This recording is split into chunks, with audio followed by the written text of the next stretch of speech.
वहीं चुनाव के नतीजों पर ओपी राजभर का बड़ा एक्शन देखने को मिला है। आपको बता दें, सुबासपा अध्यक्ष ने सभी कार्यकारिणियों को भंग कर दिया गया है। प्रदेश से लेकर जिला तक की सभी कार्यकारिणी जो है उन्हें भंग कर दिया है। विधानसभा चुनाव के लिए नया संगठन बनाएगी सुबासपा, तो ये बड़े अपडेट सामने आ रहे हैं। और आपको बता दें कि इस वक्त ये बड़ी खबर सामने आ रही है, सुबासपा अब पूरी तरीके से अपने संगठन को वापस से खड़ा करने वाली है। आपको बता दें, सुबासपा अध्यक्ष के सभी कार्यकारिणियों को भंग कर दिया है और ये बड़े अपडेट सामने आए हैं। प्रदेश से लेकर जिले तक की सभी कार्यकारिणियां जो है उन्हें भंग कर दिया है। और आने वाले विधानसभा चुनाव में आप देखेंगे कि सुबासपा एक अलग मोड में सामने आने वाली है। चुनाव के नतीजों पर ओपी राजभर का ये बड़ा एक्शन देखने को मिला है और आप बता दें कि ये बड़ा एक्शन देखने को मिला है।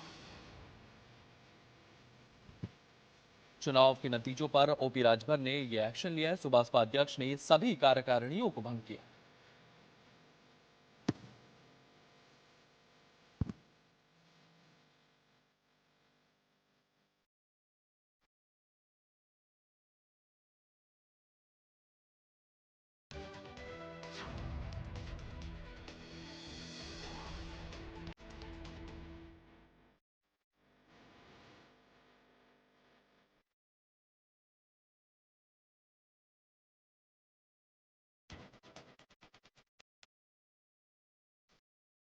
चुनाव के लिए नया संगठन सुबासपा बनाने वाली है और इसको लेकर के बड़े बदलाव अब इस पार्टी में देखने को मिलेंगे आने वाले विधानसभा चुनाव में। और इसी खबर को लेकर के हमारे सहयोगी अभिषेक हमारे साथ मौजूद हैं। अभिषेक, एसबीएसपी में बड़े बदलाव देखने वाले हैं, तमाम कार्यकारिणी जो है उन्हें भंग कर दिया गया है और अब एक नए सिरे से आप इस पार्टी को देखने वाले हैं।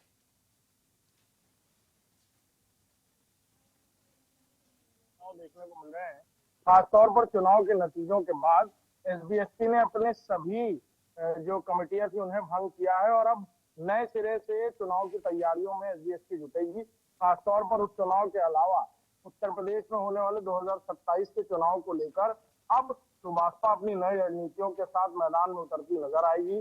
सभी जिले और मंडलों में खासतौर पर बड़ी बैठकें देखने को मिल सकती हैं और जमीनी स्तर पर सुबासपा दोबारा से अपने कार्यकर्ताओं के बीच जाकर बातचीत करती, हार के कारणों के अलावा खासतौर पर नई जिम्मेदारियां नए पदाधिकारियों को देती हुई नजर आएगी।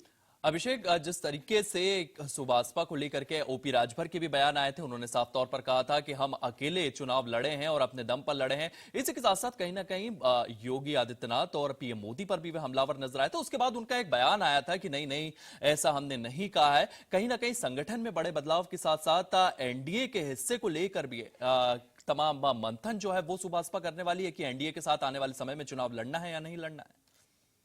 बिल्कुल, इस बात तो कोई दोहराए नहीं है कि सुबासपा जिस तरह से राजनीतिक रसातल में उतरी, खासतौर पर किसी बड़ी राजनीतिक दल के साथ मिलकर ही उसका अस्तित्व और मजबूत हुआ है। और समाजवादी पार्टी के साथ गठबंधन के बाद दोबारा एनडीए से गठबंधन इस बात की तरफ सीधे इशारा करता है कि सुबासपा के हिस्से में सही मायने में राजनीतिक ताकत किस दल के साथ मिलकर आई थी। तो इस बात में कोई दोहराए नहीं कि वो गठबंधन में बना रहेगा। गठबंधन से दूर जाना सुबासपा के लिए रणनीति के तौर पर भी ठीक नहीं होगा और शायद यही वजह है कि आने वाले दिनों में उनका मैंडेट और अच्छा हो एनडीए के गठबंधन के साथ। इसीलिए 2027 के चुनाव में कोई गलती नहीं करने के मूड में है, जो गलतियां लोकसभा चुनाव में हुई थी। अभिषेक, क्या कुछ कारण रहे हैं जो पूरे के पूरे संगठन में फेरबदल करने पड़ रहे हैं, नए लोग अंदर लाना पड़ रहा है संगठन में? इसी के साथ साथ जो जमे हुए नेता, क्योंकि हमेशा अगर संगठन की बात की जाए तो आप अगर एक जिला अध्यक्ष बनाते हैं तो उसके जिले में एक पकड़ होती है और कहीं ना कहीं लोग आपकी एक ब्रांड वैल्यू जानते हैं, आपकी एक फेस वैल्यू जानते हैं। तो पूरे संगठन में इस तरीके से बदलाव करना, क्यों ऐसा करना पड़ रहा है? क्या कुछ कारण इसके हैं अभिषेक? राज, इस बात को समझना होगा आपको कि राजनीतिक तौर पर एक्सपेरिमेंट हर कदम पर करना जरूरी होता है और जनता की नब्ज को समझकर उस हिसाब से वो चेहरा सामने रखना जरूरी है। लिहाजा लोकसभा चुनाव में जिस तरह की शिकस्त मिली है, सुबासपा को अपने सिंबल पर टिकट मिला था, इसके बावजूद वो चुनाव नहीं जीत पाई और स्टैंड नहीं कर पाई उस तरह जिस तरह करना चाहिए था। लिहाजा इसके पीछे के कारणों का पता लगाने से पहले ये साफ है कि जिन लोगों को नेतृत्व मिला था उनमें बड़ी तब्दीलियां किया जाना जरूरी है और शायद इसी से सुबासपा ने अपनी शुरुआत की।